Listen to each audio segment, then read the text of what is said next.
যে আমার ছেলেকে বিয়ে করবে আমি তাকে 1 কোটি টাকা দিব। আমি করব। আরে ম্যাডাম আমি করব, আমাকে 50 লাখ দিলেই হবে। কিন্তু আমার ছেলে একটু মেন্টালি পাগল, আমি করব না বিয়ে। দাঁড়াও, কেউ তো করে নাও, আমি রেডি বিয়ে করার জন্য। এখন আমারও বিয়ে হবে।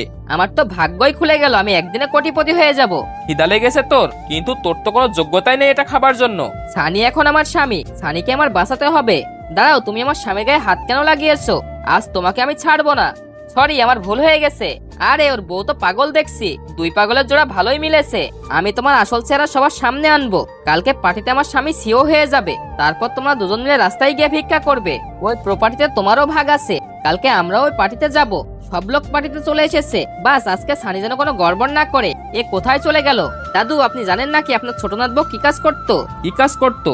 কিন্তু সেটা দেখার আগে তুমি যদি ছবিটাকে মন থেকে ভালোবাসো তাহলে অবশ্যই ভিডিওতে একটি লাইক করে চ্যানেলটিকে সাবস্ক্রাইব করে দিবে বন্ধু, আর কমেন্টে আল্লাহর সুন্দর নামটি লিখে দিবে। দাদু, ও রাস্তায় ময়লা টুকাইতো। না ওইটা ছাপ করো। এই নাও বোতল, এটা বেচে তুমি টাকা পেয়ে যাবে। কি হয়েছে, আরো লাগবে? এই নাও আরো। তখনই সানি এসে প্রিয়াকে বাঁচিয়ে নেয়।